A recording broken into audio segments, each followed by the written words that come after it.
सड़कें साफ और सुरक्षित रखी जाएंगी? क्या आम लड़की को डर में जीने के लिए मजबूर होना पड़ेगा?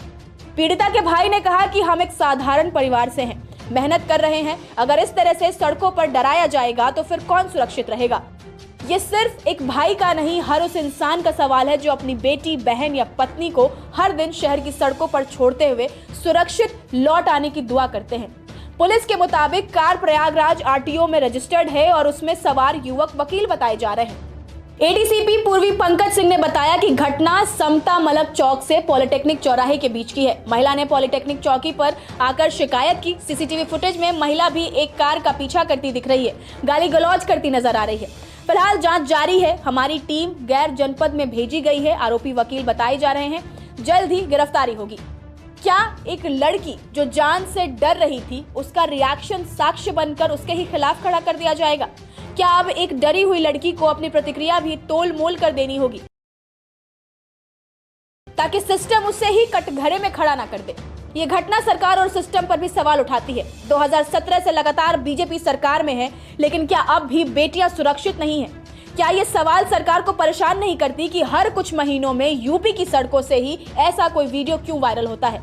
बीजेपी सरकार दावा करती है कि यूपी में अपराधियों की अब खैर नहीं, लेकिन जब वकील जैसे पढ़े लिखे लोग ही खुलेआम लड़कियों को सड़कों पर डराने लगे तो फिर फर्क क्या रह जाता है बाकी अपराधियों में? मुख्यमंत्री योगी आदित्यनाथ ने पहले भी ऐसे मामलों में अफसरों पर कार्रवाई की है, लेकिन सवाल यह है कि क्या कार्रवाई सिर्फ एक बार की जाती है या सिस्टम को हमेशा के लिए जवाबदेह बनाया जाना चाहिए?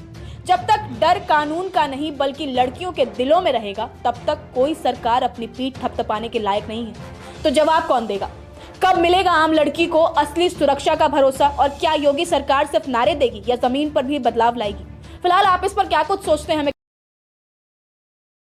भाजपा लगातार पिछले 2014 से महिला सशक्तिकरण की बात करती है और बेटी बचाओ बेटी पढ़ाओ का नारा देती हुई आई है, लेकिन आज एक ऐसी घटना कल सामने आई है कि भाजपा की जो पूर्व जिलाध्यक्ष अनामिका शर्मा जी हैं, उन्होंने अपनी बेटी के साथ दुराचार करा और उस मामले में वो 5 जून को अरेस्ट हुई। लेकिन कल जेल से कुछ एक ऑडियो आया है जिसमें वो 10 मिनट अपने परिवार से बात कर रही हैं, अपने भाई से बात कर रही हैं और लोगों से बात कर रही हैं। वो बहुत डरने वाली बात है, घबराने वाली बात है और मुझे लगता है कि कहीं ना कहीं जो लोग भाजपा के हैं और भाजपा से जुड़े हुए हैं और वो अपराधों में सम्मिलित हैं, उनको जो संरक्षण देने का काम भाजपा की सरकार कर रही है कि एक महिला जो जेल के अंदर बैठी है और वहां से वो 10 मिनट तक अपने घर में कॉल करती है, बातचीत करती है, उसकी ऑडियो रिकॉर्डिंग आप इस प्रेस वार्ता के बाद मुझसे ले सकते हैं।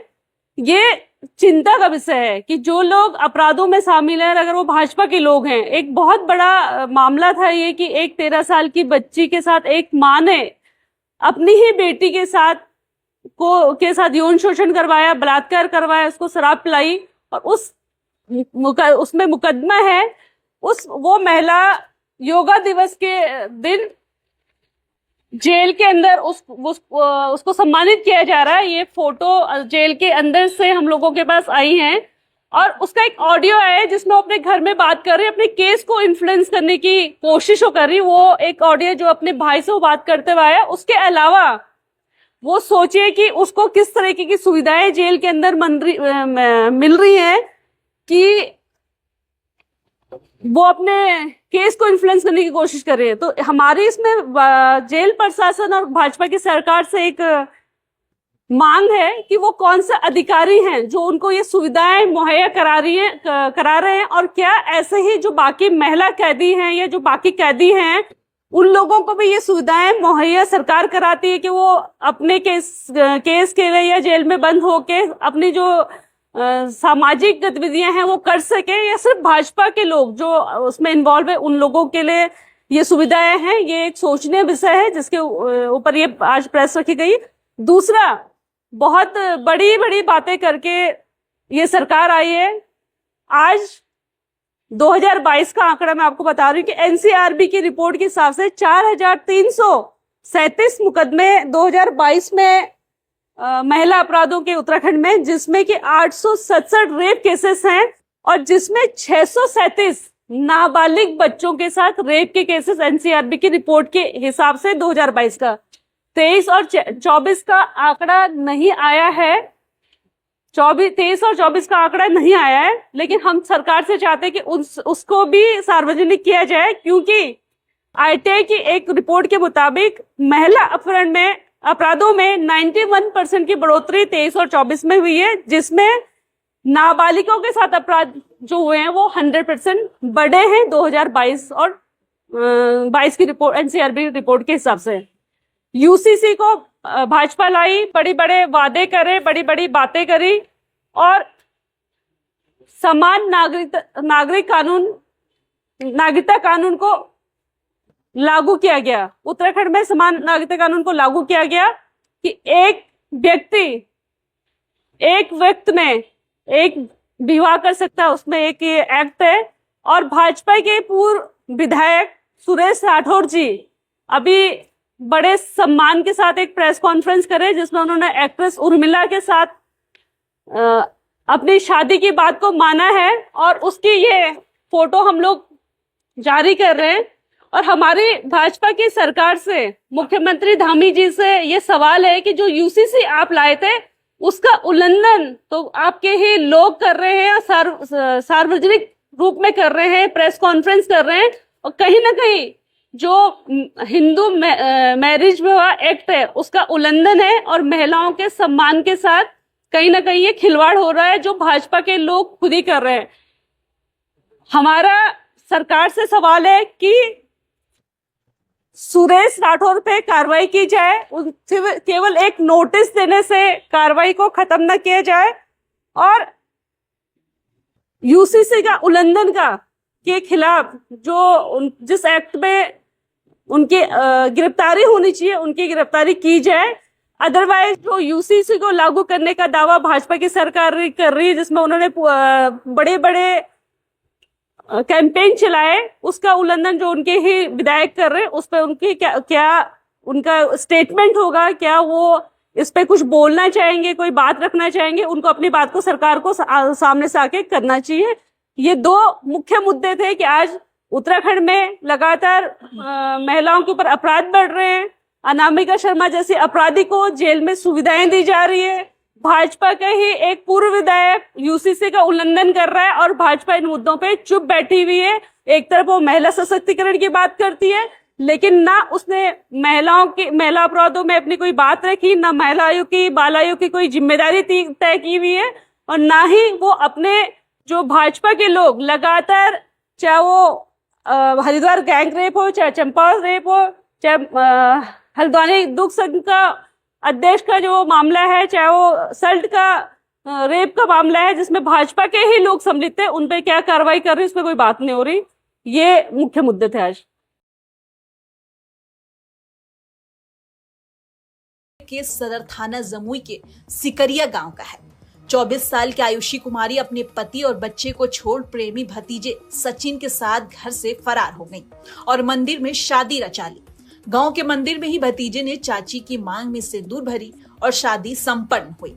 पटना की रहने वाली आयुषी की शादी जमुई प्रखंड के सिकरिया गांव के ही विशाल कुमार दुबे से हुई थी, जिनसे 3 साल की एक बेटी भी है। पति काम के सिलसिले में बाहर रहते थे। इसी दौरान 1 साल से आयुषी का प्रेम प्रसंग पड़ोस में रहने वाले भतीजे सचिन दुबे से चल रहा था। पड़ोस में रहने के कारण आयुषी और सचिन के बीच नजदीकियां बढ़ती चली गई। सचिन का अपने चाचा विकास के घर आना जाना रहता था। फिर दोनों के बीच मोबाइल पर बातचीत होने लगी। बातचीत के दौरान चाची और भतीजे एक दूसरे से इतने नजदीक हो गए कि घर में विवाद होने लगा। इस नजदीकी से आयुषी के पति नाराज रहते थे।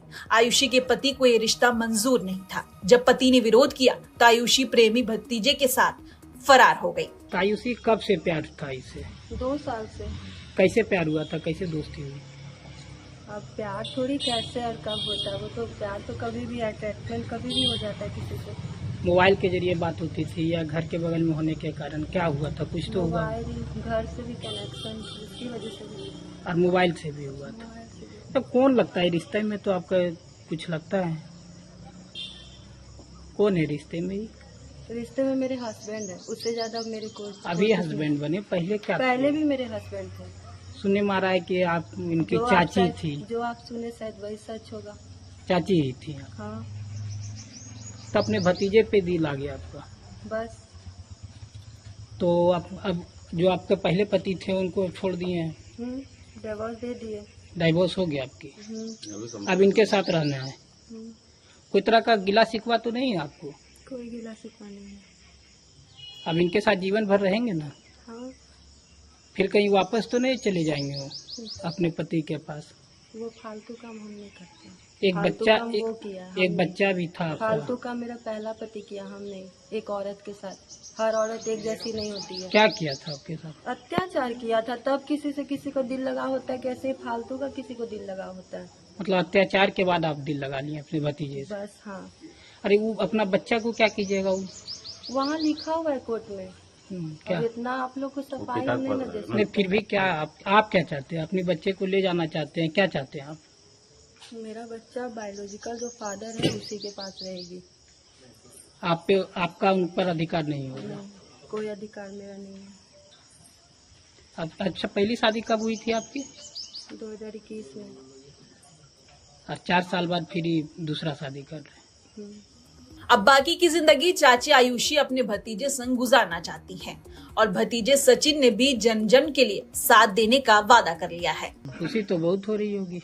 हाँ कैसे दोस्ती हुई थी चाची से? जी, फोन से, घर से। फोन से भी मुलाकात हुई हाँ, थी? तो पहले भी कुछ मामला हुआ था, थाने तक मामला पहुंच गया था। अब सब चीज क्लियर हो गया है? हाँ, सब क्लियर हो गया। कब भागे थे पहली बार घर वो से? भागे नहीं थे हम लोग पहले बार। कभी नहीं भागे हैं। यहाँ से कब हुआ था? मतलब कब आप लोग इधर रिसेंट संडे में कब को। निकले? संडे को। रात में। और आज शादी हो गई, हाँ, गांव के ही मंदिर में शादी हो रही है। हाँ, तब इनको जीवन भर साथ रखना है। कि हस्बैंड से भी कभी बातचीत हुआ होगा इस नहीं। मामले में? नहीं, वो भी आपके शादी कराने के लिए इच्छुक थे, वो शादी करा रहे हैं यहाँ गांव के हित में? हम नहीं जानते हैं, कोई कांटेक्ट उससे नहीं था। पसंद आई और शादी कर ली। हाँ, ये मामला थाना से कोर्ट तक पहुंच गया। आयुषी के पति ने उससे तलाक लेने का फैसला किया। वो आयुषी को आजाद कर चुके हैं, पर 3 साल की बेटी का जिक्र करते हुए रो पड़ते हैं। वो 2 साल से तो उससे हम परेशान थे। उस लड़के से क्या तालमेल था नहीं था, 2-3 बार तो ऐसा हो चुका है मेरे साथ। अब जहाँ लड़की को अच्छा लगे, जहाँ खुशी उसको मिले, वो अपना उसके साथ जीवन आज उसको आप छोड़ दिए, जाने जी। की दिए, छोड़ दिया। खुशी से उसकी शादी भी करवा दी। कोई दिक्कत नहीं है, कोई आपत्ति नहीं है मुझे। जहाँ लड़की खुश है कोई बात नहीं है। अगर दोबारा वो आ जाए आपके पास, नहीं तो दोबारा तो नहीं ना रख सकते हैं फिर। क्या कोर्ट से हो गया डाइवोर्स? हाँ, मेचुअर डाइवोर्स हो चुका है।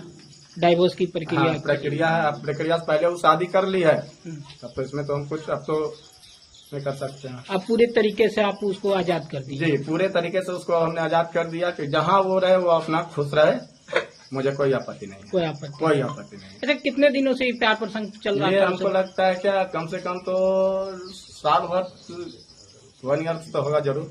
वो गांव का ही लड़का था? हाँ, क्या गाँव था का वो? वो मेरा भतीजा है। अच्छा, भतीजे से वो शादी जी कर ली। जी जी, भतीजे से वो अपना शादी कर ली। तो गांव वाले के बीच में वो दूसरी शादी हुई है? जी जी जी, उसमें मुझे कोई आपत्ति नहीं। 2 साल से थाने में आपने आवेदन भी दिया था संडे जी। को? हाँ, तो वो जो संडे के दिन गुम हुई थी, उसी दिन हम आवेदन दिए थे, लेकिन हमको भी पता चला वो प्रेम प्रसंग पहले से था, तो उसके संग फरार हो गई। चलिए, ठीक। आपके बच्चे और बच्चे 3.5 साल के बच्चे हैं, तो उसको तो मार के तो पहले उसको एक दिन तो उसको बेहोश कर दी थी। अच्छा, उसके साथ भी मारपीट? हाँ, बच्चे के साथ, जो कि उसको हम एसके गुप्ता के पास दिखा देगा। जब दिखा गया तो इधर 1.5 किलो दूध था, वो सारा दूध पी ली बच्चे का। तो बच्चा अपने बोले पापा हम तुम्हारे साथ जा रहेंगे, मम्मा हमको मार देगा। बच्चा को बुलाते हैं, नहीं तो उसी बच्चा को क्या बोलते हैं कि तुम्हारा खून पी जाएंगे। हम यहाँ बच्चा को बुलाते हैं, पूछ लीजिए आप लोग क्या बच्चा के साथ कैसा किया। अरे हम क्या बिगाड़े, मेरा बच्चा क्या बिगाड़ा। अब आज के बाद वो बोल रही थी कि अत्याचार करते थे आप? क्या बोले? वो अत्याचार करने का आरोप लगा रही थी आप पे? क्या चीज का अत्याचार? मारपीट करते थे ऐसे? उसको मार पाएंगे हम लोग? घर में ना हम रहते हैं ना